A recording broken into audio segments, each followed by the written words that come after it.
Good morning. Good morning. Today is Sunday, June 11th, 2023. Let's set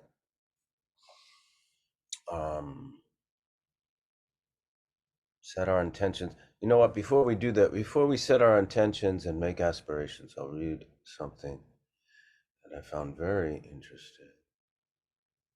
And then with that in mind, we'll say the four immeasurables. A human being is part of the whole called by us universe. He experiences himself or herself, her thoughts and feelings as something separated from the rest, a kind of optical delusion of consciousness. This delusion is a kind of prison for us, restricting us to our personal desires and to affection for a few persons nearest to us. Our task must be free. Our task must be to free ourselves from this prison by widening our circle of compassion to embrace all living creatures and the whole of nature. Nobody is able to achieve this completely, but striving for such achievement is itself, in itself, a part of the liberation and a foundation for inner security. That was Albert Einstein, that quote. He says nobody's able to achieve this completely, which I don't agree with. I think the Buddhas achieve it completely, and that's what enlightenment, complete enlightenment, really is achieving exactly that completely. But outside of that, I think he's basically talking about ultimate truth and non-duality, independent arising, interconnectedness, and impermanence, and all those things. Is basically talking about Buddhism. And Buddhism is basically talking about reality. So interesting. He also once said that he thought Buddhism would be the religion of the future. And this is a scientist, remember. He was talking about relativity, theory of relativity. And in Buddhism, we talk about relative truth and ultimate truth and things like that. And there's a lot of very dovetailing parallels between physics and Buddhism.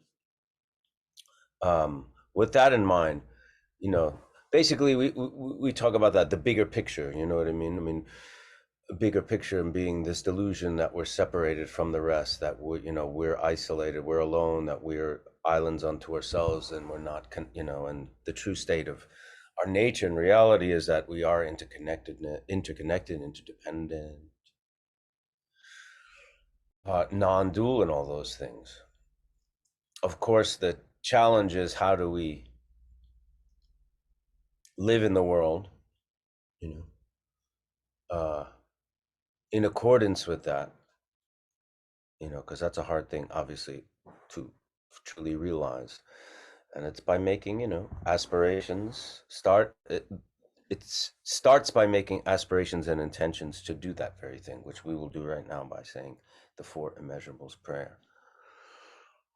May all beings have happiness and the causes of happiness. May all beings be free from suffering and the causes of suffering. May all beings not be separated from the happiness that has never known suffering. May they rest in equanimity, free from attachment, anger, and aversion. We're basically saying, may all beings, but we're really saying may the oneness, right? We're really, we're addressing that non-dual experience, that ultimate reality in a way.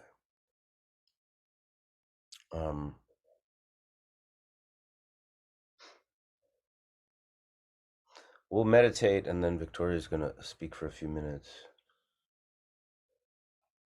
Remember that meditation is about working with our mind. Okay, meditation is not about not thinking.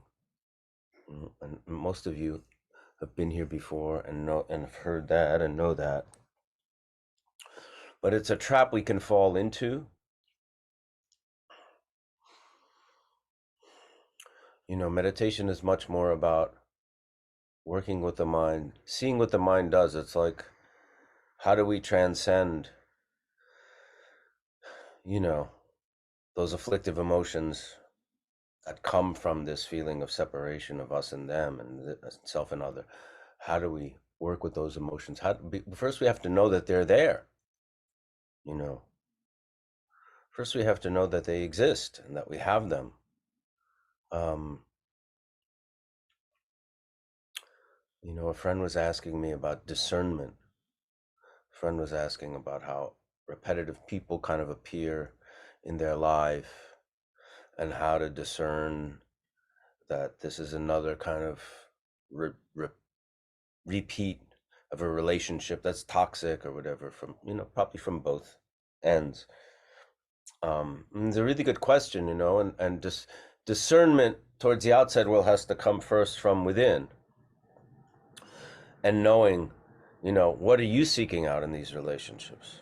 You know, what's the dynamic that's at play from your end, whether it's positive or negative, whether it's to win or lose. Are you setting yourself up for defeat? And that requires real brutal honesty, and honesty as to where we're at, not where we want to be. Um, we're very used to kind of projecting out and just saying, well, this is what's wrong with that person, this is what's wrong with that person, and if I avoid that person, I'll be okay. But it's like, well, what's the mechanism within me that's at play here, that's invested in this? And that takes a lot of honesty. And so when we're talking about looking at our thoughts, you know it's about really being honest. And that's hard. Buddhism is not all just about calming down and blissing out and peace, and I mean, there's aspects of that, of course, but it's really, it's kind of like psychic surgery. Really, you're coming to Buddhism because you have an affliction, you have an illness, and surgery ain't fun. Seeing those ugly sides of ourselves, and then going beyond that and saying, and not judging it as ugly, and just saying, well, that's what's there. You know what I mean? For whatever reason, for better, for worse, that's what's there. But you have to see what's there, not justify what's there. Well, I'm like this because my parents did this, or I'm like that. Just seeing what's there and seeing what's at play, knowing it, you know. Okay. So let's meditate. For those of you who haven't been with us before, if you need, uh, we're not going to go through a detailed review because we do that very often. We're just going to sit and meditate together. If you need a review, you can go to the first couple of classes of this year, mid-January 2023, on our YouTube, Meditation with Michael Imperioli. Otherwise, let's begin and sit for a little bit.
Again, we're working with thoughts. We're not following the thought.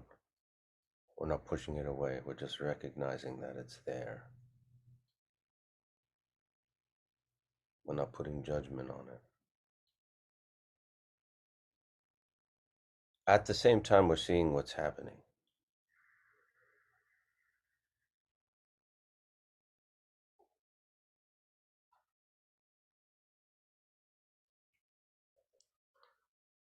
Being able to discern the thought and see the thought You know, the fact that you can see the thought and the mind is looking at mind allows you to have some discernment over,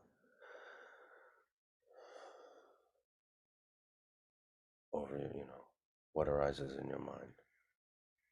But for this practice, right, we're just recognizing it, leaving it where it is, going back to the breath or going back to the spaciousness.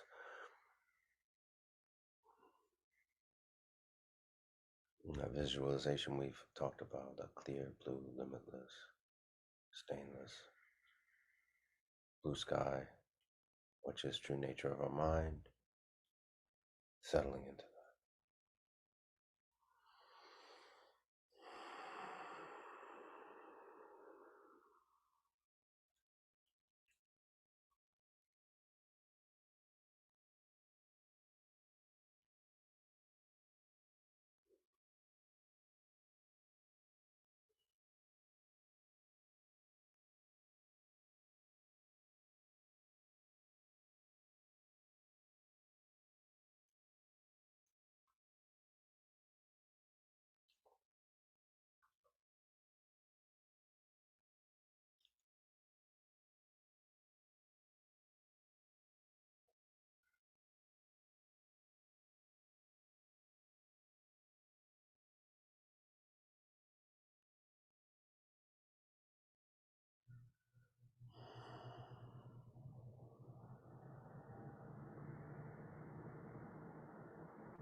Okay. Tori's gonna speak for a while. Just remember, we can teach meditation, but you know,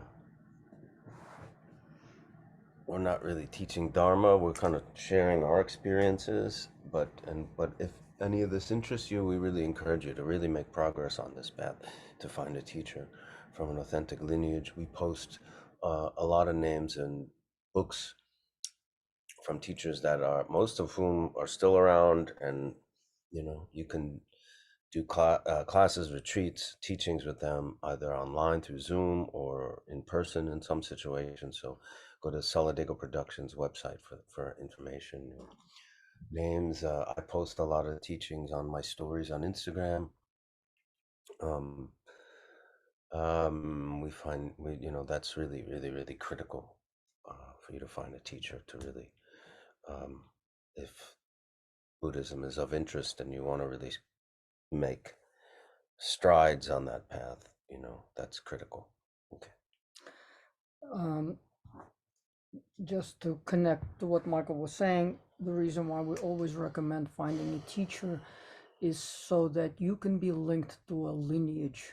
And that means to be linked to masters who have attained full realization, be connected to those who have experienced enlightenment firsthand, not just people who studied, you know, something through books, or like us have done it for some years, but actually masters who have uh, who've journeyed the path multiple lifetimes, and who are connected to other masters all the way to Buddha Shakyamuni, our historical Buddha.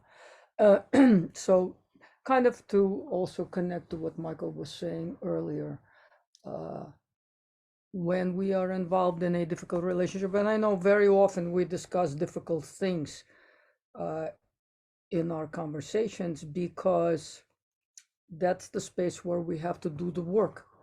We don't have to do the work when we're relaxing on the beach with a cocktail in the hand, or when we're just, you know, neutral, spacing out, zoning out.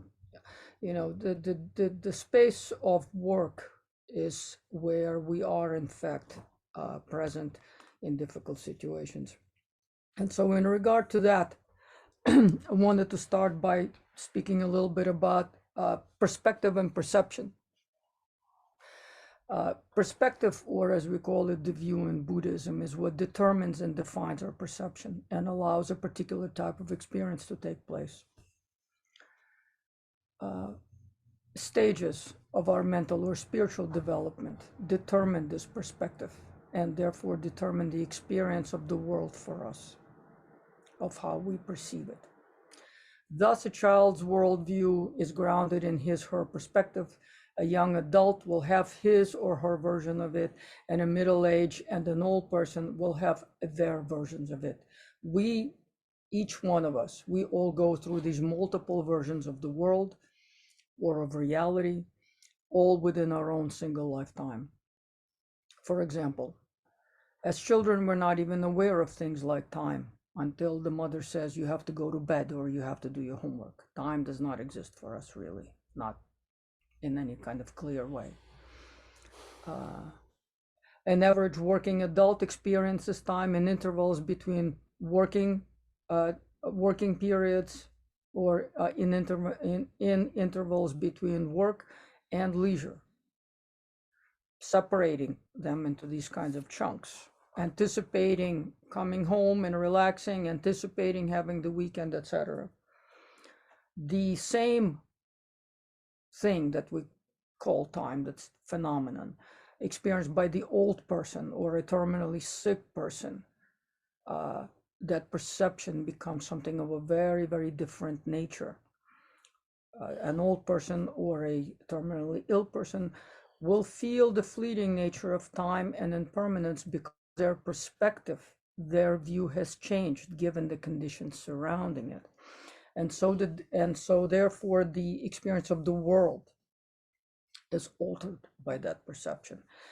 Our emotional states change and determine our experiences of the world as well, because our emotions to a great extent determine and shape our perceptions.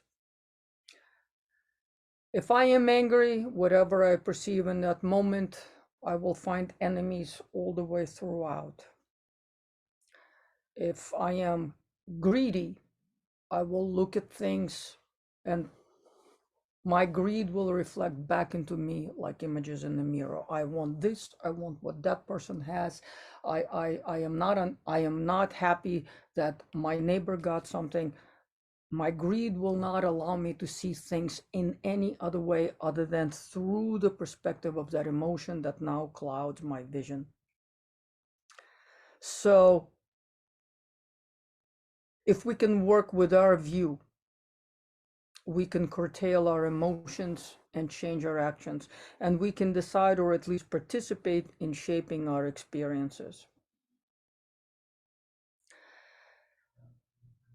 In Buddhism, very often we start with the view, not always, like bodhicitta, the mind of compassion and mind of enlightenment, or the heart of compassion, the heart of enlightenment, mind, heart being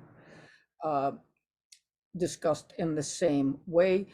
Also, we work with our heart center when we talk about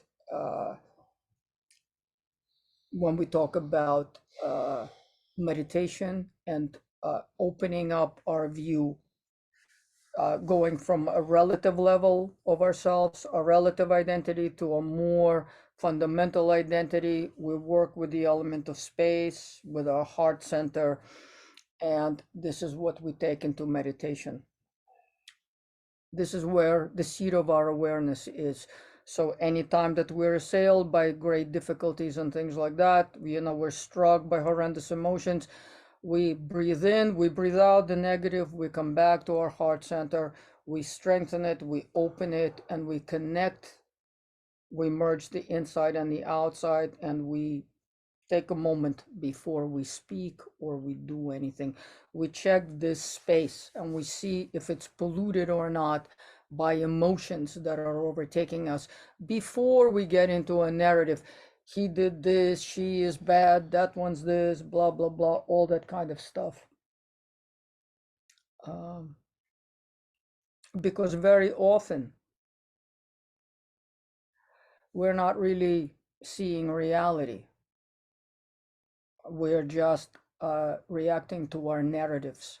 It's like being in a private movie theater. Anytime we say to ourselves, this is horrible, and this one is bad, and this one's like this, and this is like that, we are sitting in our private movie theater. We're just looking at the clouds in the sky of our awareness.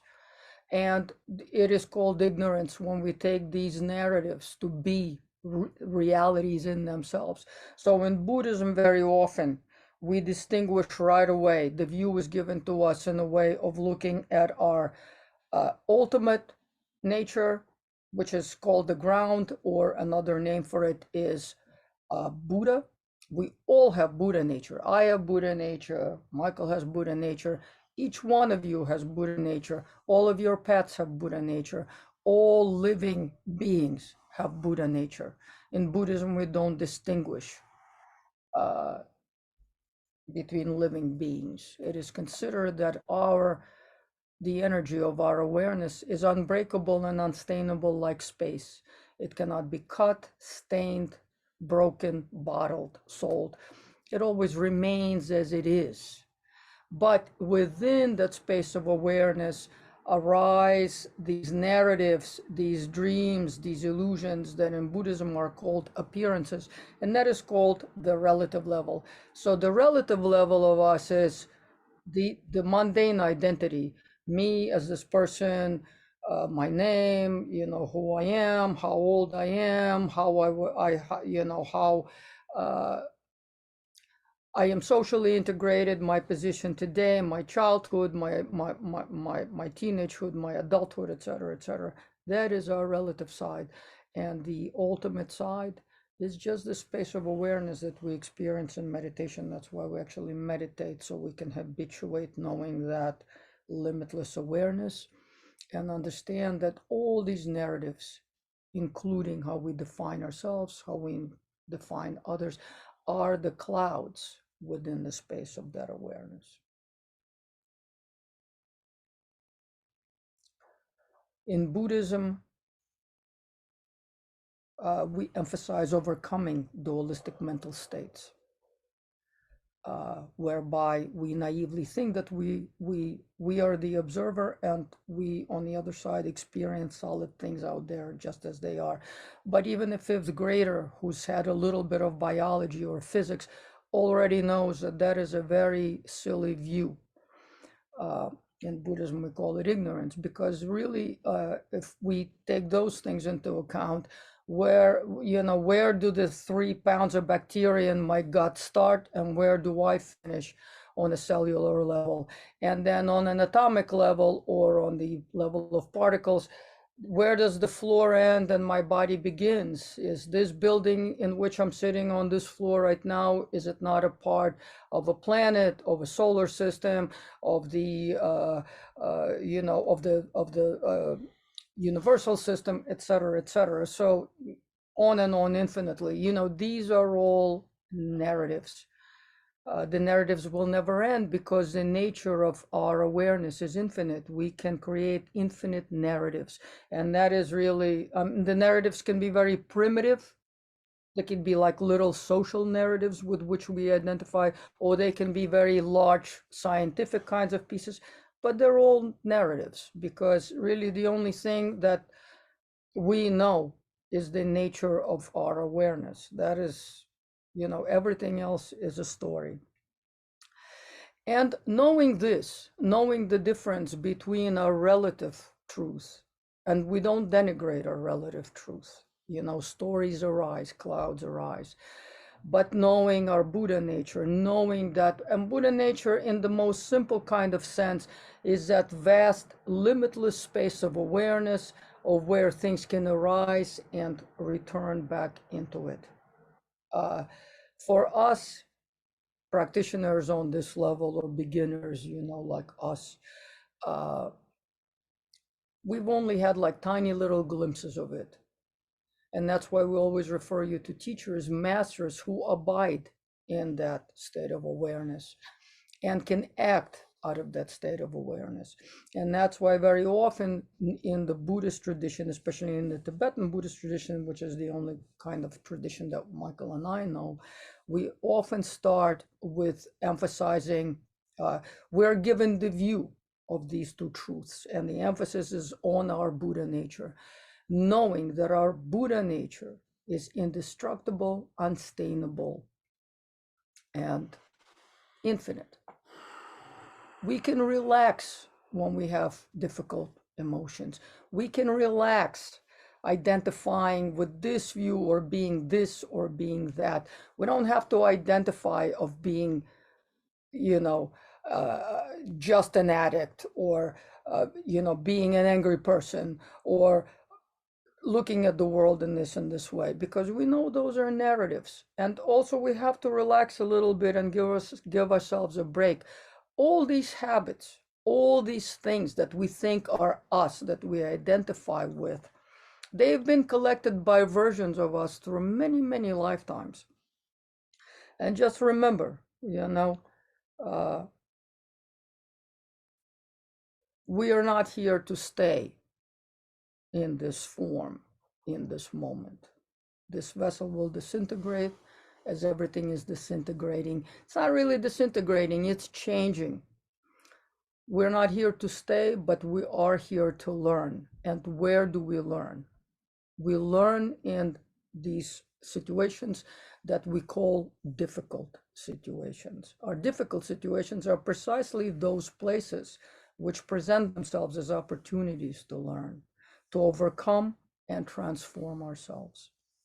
If we see situations that are fused with a lot of energy as merely obstacles that we hate and we want to simply avoid, we miss the point.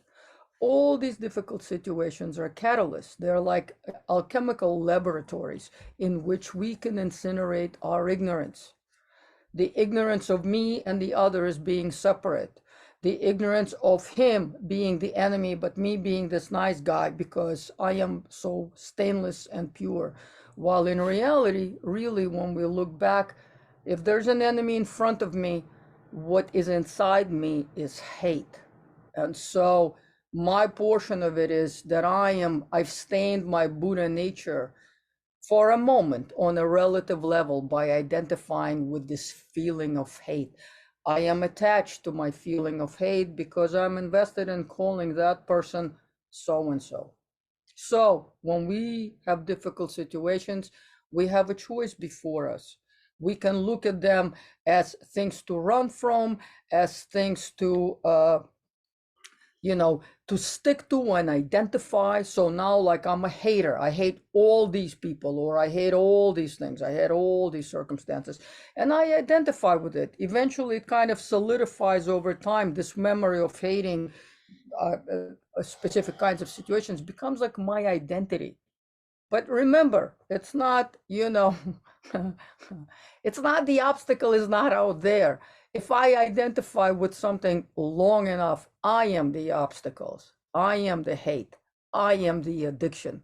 So when we are dealing with difficult situations as Buddhist practitioners, and we are given our absolute nature and uh, our temporary, our relative nature, our temporary identity, our temporary mental states, our temporary emotional states, etc., etc. And everything here on the relative level is temporary. So when we remember that, we bring the view, the perspective, we can look out into the universe in a very different kind of a way. We can relax these emotions. We can drop the childish mind and saying, they caused this to me. No, everything that's here, how I'm experiencing things, that is me.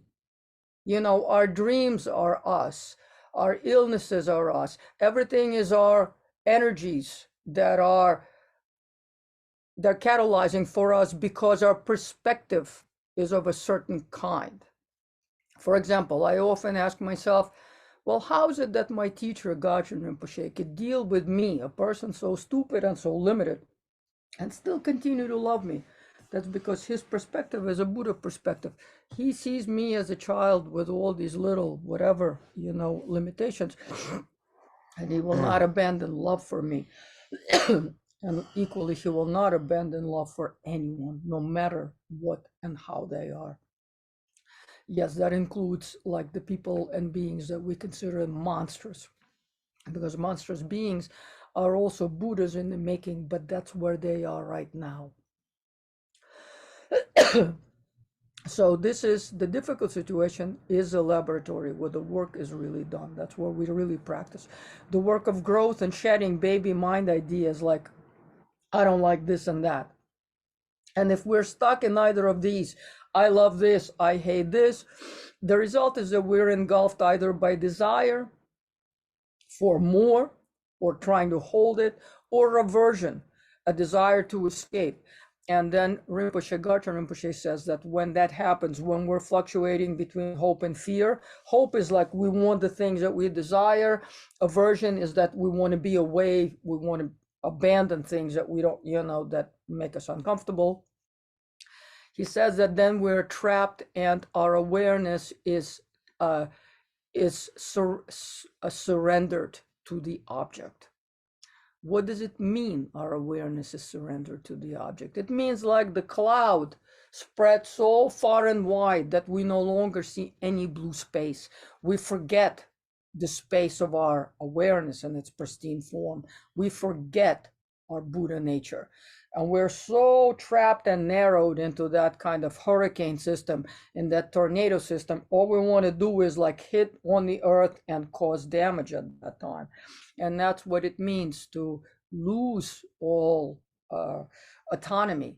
By surrendering the view, we surrender the autonomy, and we're caught in this kind of weather system between affliction and desire.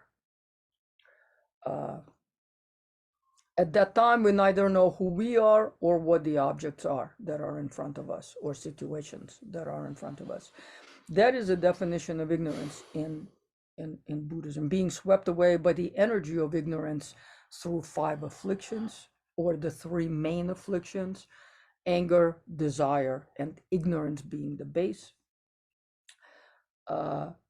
We lose ourselves and we lose the light of wisdom being the view of our ultimate nature.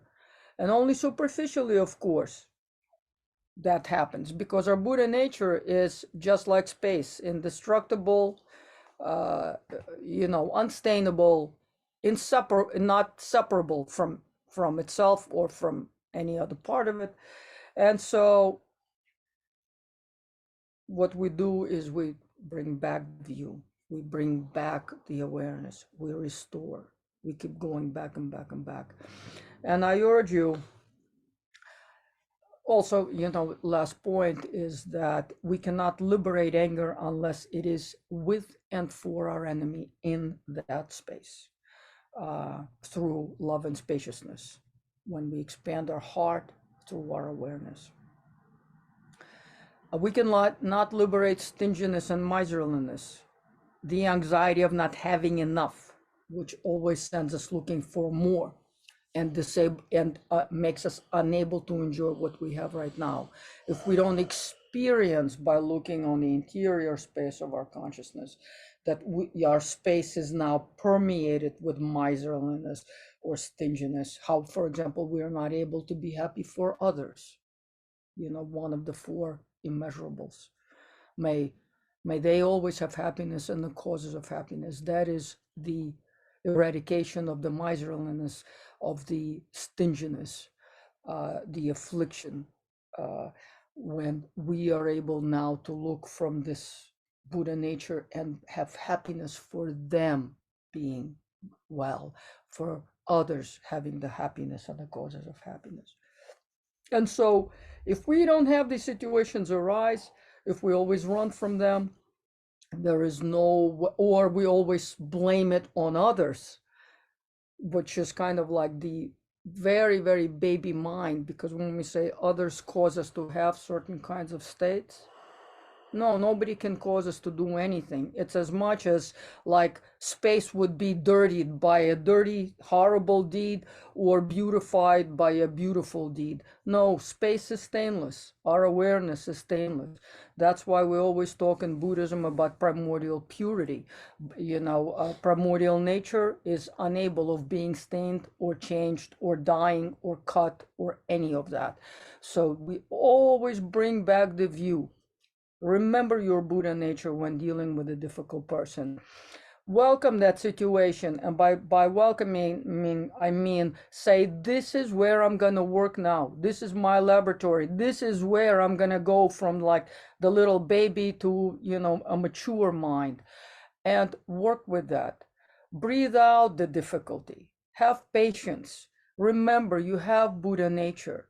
You can stay with the difficult situation, and you can transform it. That's how you transcend it, by transforming it. Find patience, find love.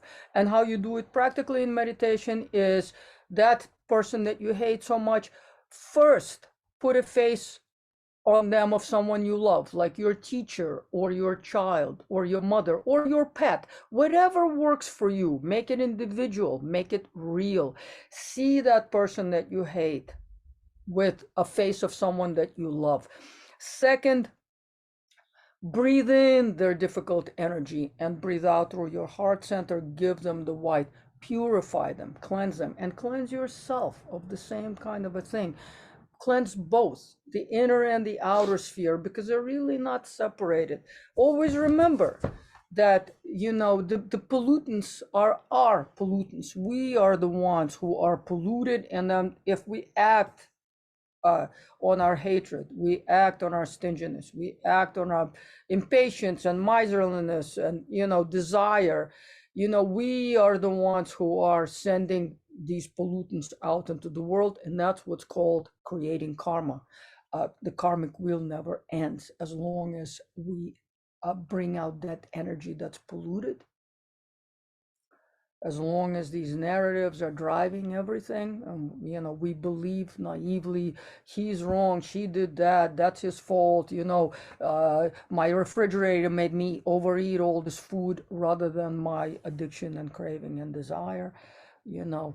But through whatever difficult mental states, do not forget the view.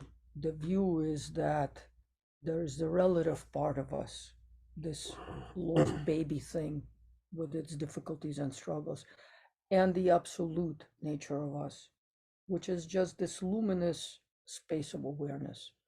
It's just space that is aware and luminous. And that space is capable of holding anything, is capable of welcoming anything, is capable of waiting until the storm subsides. So just always go in meditation, go and feel that space, know that spaciousness, connect with the heart center, connect with the base of awareness, you know, and let things, thoughts, clouds, uh, all kinds of weather systems arise and subside, arise and subside. Allow difficulties to arise and subside. Have patience through bringing your awareness into that place. And just remember, like what Michael started with saying, that he was speaking to a friend of his. Why are things always recurring in our life? Why, if we run away from one difficult person, we the next of the same mushroom arises, we are again in some kind of a horrendous negative relationship? Because if we haven't eradicated that mental state in us, we will bring that perspective onto all other things. You know, it's just like, if I have hatred here, if I turn my head to the other side, I will find things that I hate right there, because it's all coming through my perspective, which determines my perception, and that creates a certain kind of experience. So when we connect to our awareness at its base, at its luminous, empty, open, you know, patient base, filled with compassion, we can change that space on the mundane level of us, the relative level of us, and have patience with yourself. It's almost like the adult is this big mind, and the relative portion is that, you know, that's being engulfed in all these emotional states and states of desire and compulsion, you know, and don't identify with being the compulsion, with being the hate, with being the obstacle, with being depressed. Identify with your Buddha nature, work with that.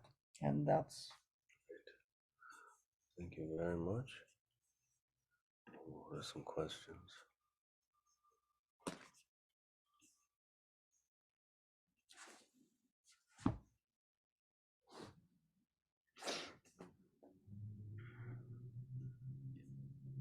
I struggle with the philosophical ideas of Buddhism versus practical applications. For example, how would a Buddhist view or feel toward a politician who passes legislation full of hate that actively endangers LGBTQ people and other vulnerable communities? I'd like you to answer that question, and then we'll talk about it. I want to hear, before we just go into this, because this is something we cover a lot in this class. So if you're still online, write back your, you know,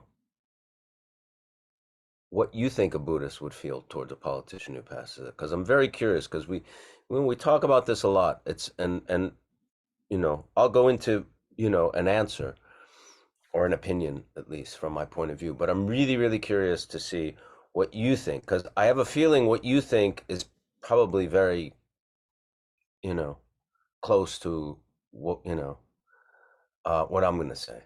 So I'm going to put a pin in that. What are different ways to introduce my friends to meditation?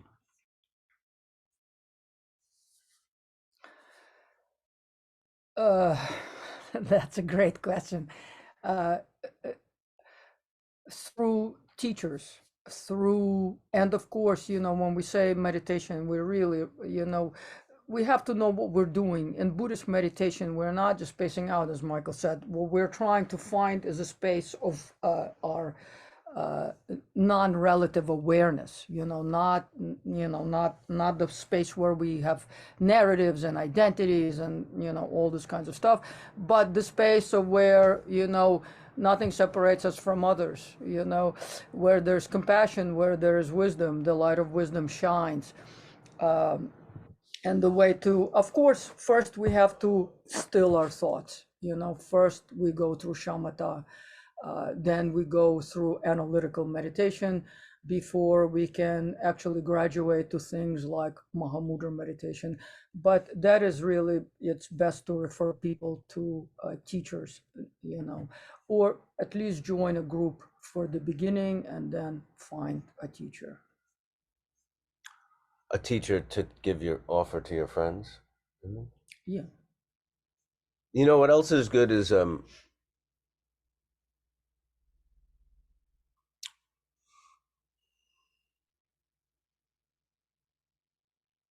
often, we lead by example in our lives, in our circles, and in our families. So if you really commit to a practice and, somehow something starts to shift a little bit, it definitely will be noticed. And that's often a good way, rather than you talking about how great your meditation class is and how great your practice is and how it, sometimes that can almost have the opposite effect. But leading by example is often a good thing. I recently had to confront my mother over her behavior towards myself. It was to the point where my daughter pointed it out. I politely confronted her. It didn't go well. She deflects and takes no blame. For my own mental health, I have to take a step back. I can forgive, but only if she can admit fault. Even a little would be something. Any advice from a Buddhist perspective? I mean, you can forgive, but only if she can admit fault, even a little. I think you have to give up on what your expectations are from her. She's going to be what she is. The best thing you've done is taking a step back. That's a really good thing. Boundaries are very, very, very important in life. But at the same time, your ability to forgive should be unconditional, because you're creating that space for you in your life. You're saying, okay, you want to be a 3-year-old, be a 3-year-old. But, if often we think that because people are a certain age that they are evolved to a point of where they can understand everything that is presented to them, but that's not always the case. Often we can be stagnated in very small or childlike levels of mental development. People who are stuck in that very egocentric kind of a view are of course going to be the prime kinds of cases, because it's kind of like in our evolution as human beings, we start with our egocentricity, we go to like ethnocentricity, then the world centricity, and then we fall. When we see that all that relative level is not enough, we go to spiritual levels. We start to seek different kinds of ways of looking at the world, different perspectives. So it might help you to think that your mother is still kind of in a, give her views, allow her expressions. At the same time, create the space of love in your heart. Because if you always present yourself with this, I'm going to be hurt, she's going to shoot an arrow into my heart, be more like space, and then the arrow will have nowhere to shoot, nowhere to land. Just be open and have patience and have love, like you have patience for your child, for your daughter, and explain the same thing to your daughter. We must cultivate patience. I mean, what's the alternative? To live with hate? You cannot abandon your mother. Yes, it's good to have boundaries and to step back. At the same time, you don't want to live with pollution in your heart. So very important to know that you can create the level of spaciousness where she can throw her tantrums or do whatever she does, but you have to create the spaciousness where no harm can come to you from her actions, and that we create by becoming more vast. Yeah, and also boundaries, by creating a boundary, and not always being in the same, sometimes physical proximity, let alone mental or emotional proximity and stuff like that. It may, that often is very necessary in relationships where those kind of things are out of balance. And remember that when you change yourself, you transform yourself, you will transform the nature of the relationship. If your mother knows she cannot wound you, she'll kind of like slow down on shooting the arrows. She'll shoot the arrows for as long as that she knows that there is that target that's there in front of you. But as I said, if you create more spaciousness, eventually it really starts to kind of die down, because a person knows it's meaningless to keep shooting these arrows, because they're not really landing inside you. You are not providing uh, that other part of it where the arrows are stuck inside you. But if you're a family, you have kids and stuff, you may need to protect the kids from that situation. You know what I mean? Because the kids are not maybe mentally going to be able to go to that place with you. So that's why sometimes distance or some kind of thing, is also important. Okay, so the person who asked about how would a Buddhist feel toward a politician who passes legislation full of hate that actively endangers people or a community? And that person wrote back, based on today's lecture, it seems like a Buddhist would see that politician as struggling themselves, and they shouldn't be hated, but rather a Buddhist should have sympathy. Now, sympathy and compassion are a little bit different. Sympathy is like pity. We're not talking about that, we're talking more about a feeling of understanding that all of us are victims to our afflictive emotions, right? And understanding that all beings have that, right? Okay, that's the first thing.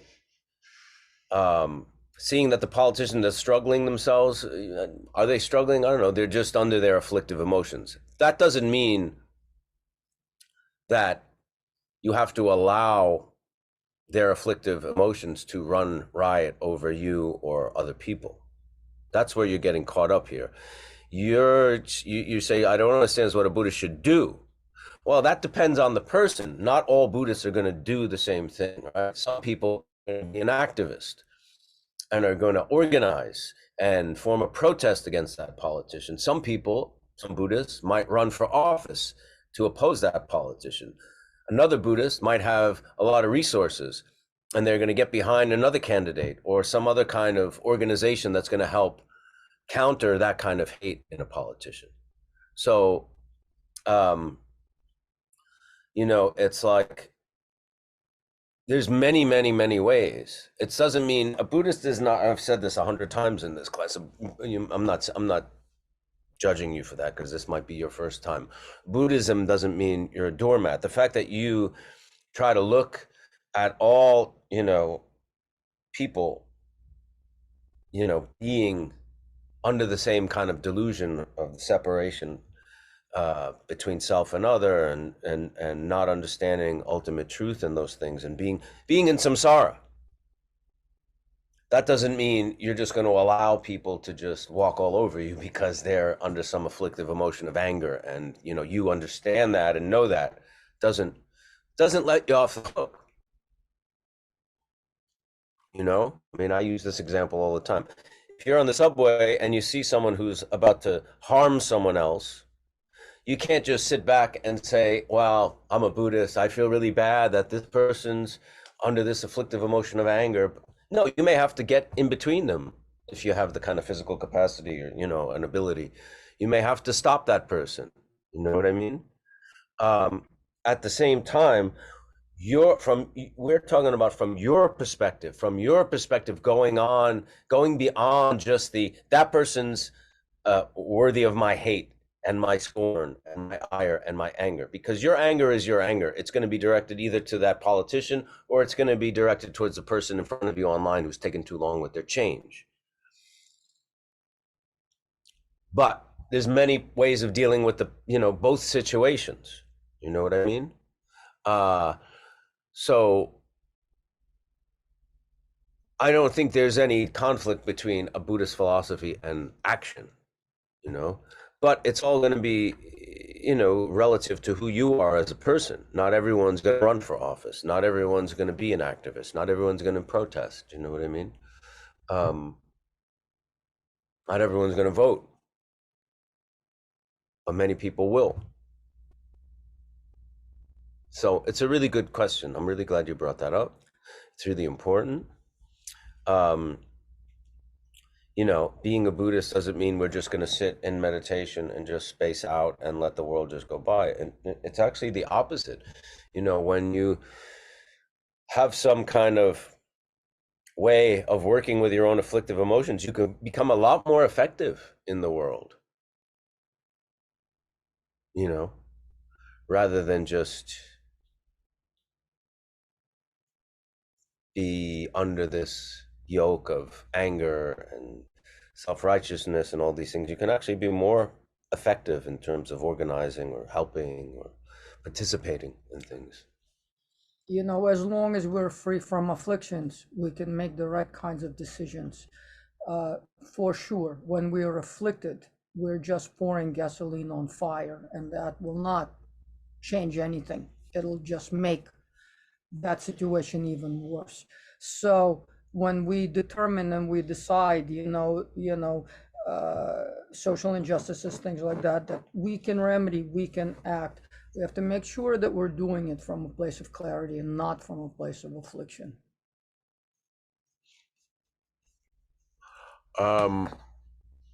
Okay, Victoria's going to split. There's one last question that you could probably be helpful on here before you go. I want to understand more about what we mean. But you have to really distill it into something really short, because we could talk about this for an hour. What we mean by our Buddha nature. Buddha nature is just the nature of our awareness. The reason why it's called Buddha nature is because someone who can maintain it as a consistent state, someone who has not just experienced it once for 5 minutes in meditation, et cetera, or for short little moments in different sessions, but someone who's really abides in that state where their awareness has really blossomed to its fullest, where there is only wisdom and compassion. There's it's like our awareness at its ultimate peak. At the same time, and that's why we connect with teachers, because we have living beings who abide in that mental state, who live with us out of that mental state, and we can come into contact with it. At the same time, these beings tell us that we all have that Buddha nature, and we for ourselves can experience it in meditation by distinguishing mental events from the space of awareness. It's accessible to all of us. So the space of awareness is the awareness with which you go to sleep, is the awareness with which you are in the womb. It's the awareness when you wake up. It's always there. It's not the mental arisings, which are thoughts, complex thoughts, simple thoughts, big thought structures like my identity on a mundane relative level. I am a this, that, etc. These complexities of memory structures and habitual repetitions and things like that. Awareness is just simply that. It's the luminous space of awareness that's infinite. That's why the narratives are infinite. They'll always go on, because awareness is not limited by anything, just like space. It's not. Our Buddha nature is when we can kind of fully stand in the light of it and act from that space. There are beings who've attained that state.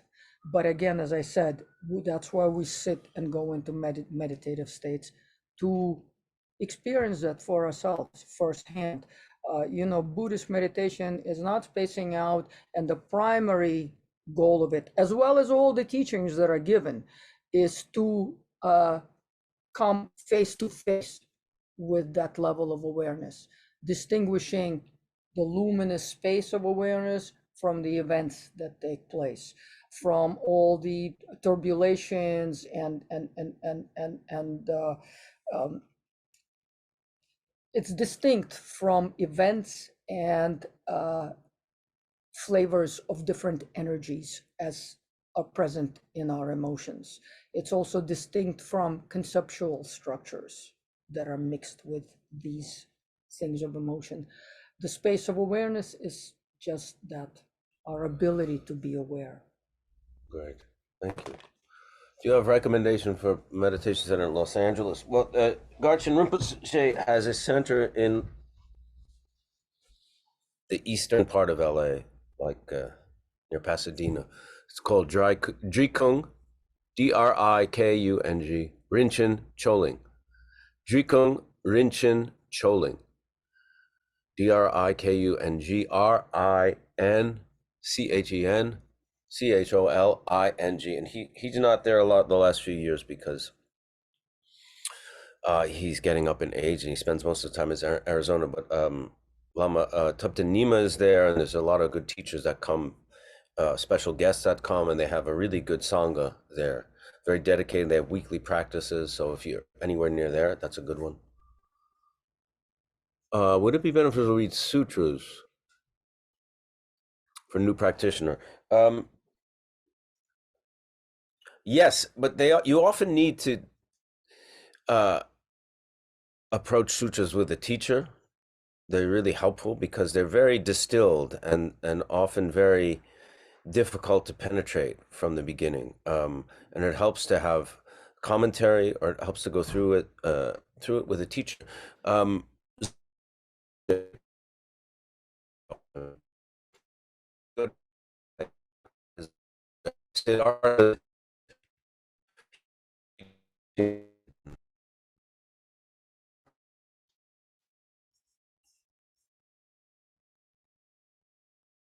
Oh, where to find recommended teachers? On the Solidago Productions website.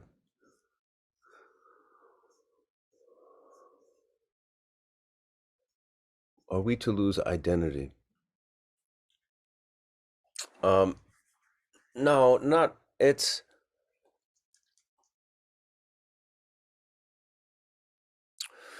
not so much about losing identity. It's about kind of going beyond identity, right? Losing identity means what? What does that mean, becoming? It means going beyond and kind of getting out of this little shell that we've created. And that samsara has created our, we're very much defined by. It's more about going beyond that, kind of expanding our view and expanding who we think we are and what our capabilities are. It's not being so attached to that identity. It doesn't mean just, becoming nothing or losing who we are. Of course, I'm going to be a father till the day I die, right? Or that's part of who I am. I'm not going to lose that identity yet. Someone once asked me, in Buddhism, we talk a lot about non-attachment. How do you be non-attached and raise kids? Well, I'm not sure if you can. Maybe. And you could start to work to, you could start to, meditate and practice and study. But, as a parent who's raising kids, there's a certain degree of attachment you're going to have to them, right? But what you could do is the love you have, you're also, as a parent, realizing a certain level of love that people who are not parents don't experience per se, right? Very powerful one, a very unconditional one, and you can you can use the flavor of that and the taste of that and realize a lot of very critical things that all parents feel that love for, or most of them feel that love for children. It's not alone. You understand it can bring you a more of a sense of compassion for others, knowing how you feel when your child suffers and transferring that and understanding how others can feel the same way, or just that love and that kind of sense of compassion that you feel, expanding it, knowing that you're capable of it, knowing what it feels like, and expanding it into other areas in the world and other people in the world. Does a dog have Buddha nature? Absolutely. All sentient beings have Buddha nature. Yes. I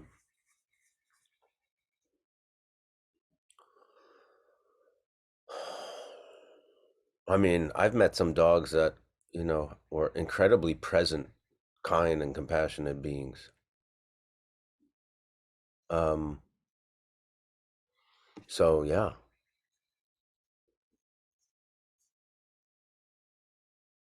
Okay. Thank you very much for being here today. Thank you to Nick Solidio, our producer. Without him and his generosity, we would not be able to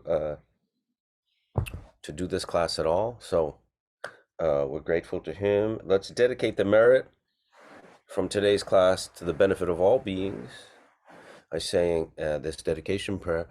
By this merit, may all beings attain the state of enlightenment and conquer the enemies of faults and delusions. May they be liberated from this ocean of samsara and its pounding waves of birth, old age, sickness, and death. We'll see you next week.